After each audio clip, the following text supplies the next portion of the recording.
Hello friends, नोंथांमोनखौ दिनैनि गोदान रादाबाव बरायबाय। आसा खालामो नोंथांमोना गासिबो गाहामै दङ।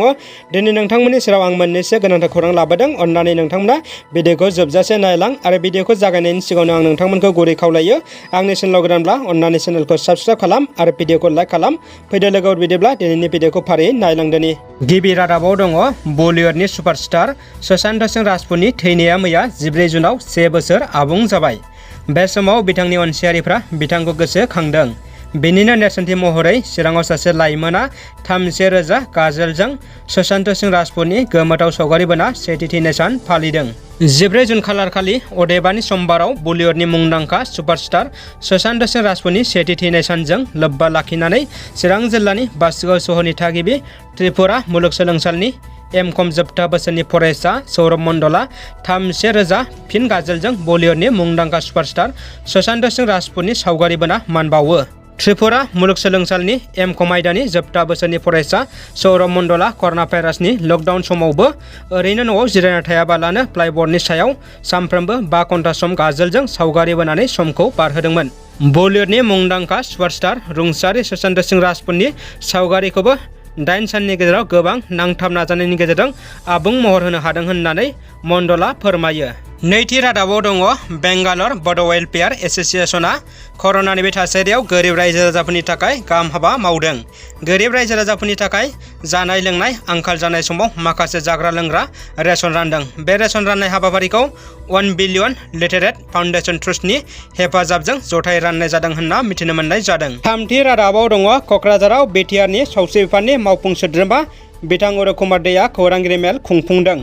खौरांगिरि मेलनि गेजेरजों बिथां उरुकुमार देआ बुङो दि बिटिआरनि सावस्रि बिफाननि मावफुं सोद्रोमाया आथिखालाव सोलिबाय थानाय गिख्रंथाव कर'ना जिउसानिफ्राय रैखा मोननो थाखाय हादोरसा सोरखारा थिनानै होनाय नेमखान्थिफोरखौ रायजोफोरा फालिगासिनो आरो इयुनावबो फालिलांनांगौ होनना रायजो राजाफोरखौ सांग्रांथि होनायजों लोगोसे खावलायदों। मानोना जों दाबो कर'ना जिउसानिफ्राय रैखा मोननांगौ बुंनो हायाखै। गोबां देहा फाहामसालियाव नुनो मोन्दों दि देहा फाहामगिरिफोरा भेक्सिन होनो थाखाय भेक्सिन लाना थायो, नाथाय भेक्सिन लाग्रा रायजो राजाफोर गैया होनना। बेफोरबायदिनो गोबां देहा फाहामसालियाव भेक्सिन लानानै देहा फाहामगिरिफ्रा ओरैनो जिरायना थायो। मख'थावना दि सिगाङाव भेक्सिन खम होनना बुंबाय थादोंमोन, नाथाय भेक्सिना गासैबो जायगायावनो आंखाल नङा। दायो कर'ना भेक्सिना जेरावबो दंसै होनना बिथाङा बुङो। जों भेक्सिनखौ लाथारनांगोन। भेक्सिन लायोब्लासो जों कर'ना जिउसानिफ्राय रैखा मोननो हागोन। बेराफारसेथिं गोबां सुबुंफोरा माखासे नंखाय खोथाफोरखौ लानानै कर'ना भेक्सिन लाजाया, जेरै भेक्सिन लायोब्ला सुबुंनि देहाया लोरबां जायो, 2 दाननि उनावनो जिउ गोमालांगोन, इयुन जोलै जोनोम होनायाव फेलें जागोन। बेफोर गासैबो नंखाय होनना बिथां सावस्रि बिफाननि एम उरुकुमार देआ बुङो। बेनिखायनो बेफोरखौ फोथायनो नाङा। गासैबो रायजो राजाफ्रा भेक्सिनखौ लाथारनांगौ आरो बेनि थाखाय जों बयबो रायजो राजाफोरखौ सांग्रांथि खालामथारनांगोन।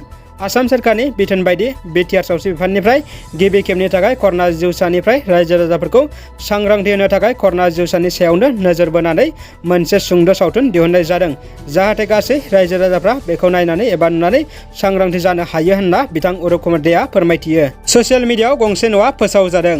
गंसे समायना न'। बे सावगारियाव नुनाय न'खौ सोरबा गावनि व्यक्ति रांजों लुनाय जायाखै। बे समायना न'नि सावगारिया ससियेल मिडियाआव फोसावजादों।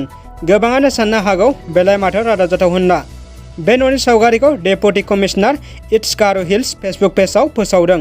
बे न'खौ भारत सोरखारनि PMAY एबा प्रधान मन्त्रि आवास योजनानि दारै लुनानै होदों। जोंनि आसामाव PMAY जों लुनाय न' आरो बे न'जों गोबां फाराग। नुदोंना सोरखारनि लुनाय बे न'आ बेसे गोजोनथाव आरो समायना। दानिया फैदो गुबुन मोनसे खौराङाव। बर' हारिनि थरसे अलंबार। बर' हारिखौ बुहुमाव सिनायहोनाय बर'नि लावसिन MLA मन्त्रि MP जानो हानाय गेदेमा सुबुं रुपनाथ ब्रह्मनि दिनै जोनोम सान। बै मुगानि LLB डिग्री लानो हानाय सोलोंथाइ, राजखान्थि, समाज सिबिनायनि फुजारि रुपनाथ ब्रह्मआ दिनैनि बे गोथार सानावनो एबा 15 जुनाव 1902 मायथाइयाव क'क्राझाराव जोनोम मोनदोंमोन। दिनै बिथां गेदेमानि जोनोम सान। बे सानाव आसामनि बारग' गिबि मन्त्रि सर्बानन्द सन'वालआ बिथांनो गाहाम हामलायनाय हरदों। बिथां गेदेमानि जिउ सोलेरा जेरावखि थाया मानो जेब्लाबो गोजोनै थानो हायो बेखौ बिथाङा मिजिंथिदों। खामानियाव गैया हौवा हिन्जावनि फाराग। बिदिन्थि महरै गरेस्वर सहराव हौवाफोरजों लोगोसे आइजोफोराबो लामा फोसाबनो ओंखारबोदों। बेनिनो नुथाय।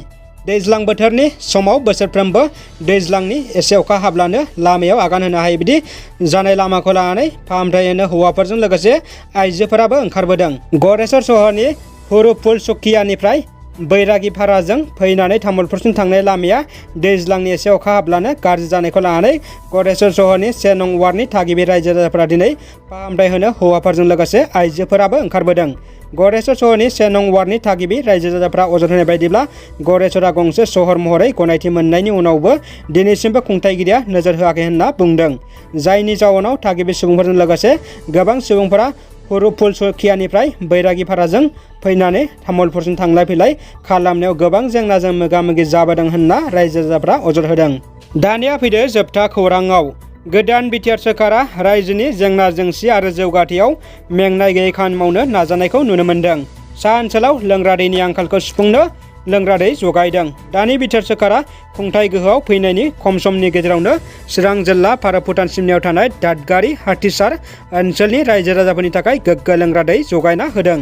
गोलाव बोसोरनिफ्रायनो लोंग्रा दैनि जेंनाजों मोगा-मोगि जाबोनांनाय दादगारि हाथिसार ओनसोलनि रायजो राजाफोरनि दुखु खस्थ' खालामनायखौ नायना थानो हायैलाय दानि बिटिआरनि हाग्रा बिफाननि मावफुं सोद्रोमा बिथां मुस्रि रन्जित बसुमतारिया खुंथाय गोहोआव फैनायनि खम समनि गेजेरावनो गोग्गो लोंग्रा दै जगायना होदों। मख'थावनादि बिटिआरनि हाग्रा बिफाननि मावफुं सोद्रोमा मुस्रि रन्जित बसुमतारिया दादगारि हाथिसार ओनसोलनि गुबुन गुबुन गामिफोराव गासै गं 14निफ्राय 16थासो दै गग्रा नाला बानायनानै होयो। लोंग्रा दैनि थाखाय भुटान हाजोनि आफाङाव रायजो जानाय बर' फिसाफ्रा मैखोम जेंनानि मोगा-मोगि जानांबोदों। रादाबा एसेनोसै लोगोफोर, अन्नानै भिडिअखौ लाइक कमेन्ट खालाम आरो लोगोफोरनो शेयार खालाम। चेनेलाव गोदानब्ला अन्नानै साबस्क्राइब खालामनो गुरै खावलायबाय। उननि समाव जाहाथे नोंथांमोना गोदान रादाबखौ नायनो हानाय बायदि गोजोन्थों।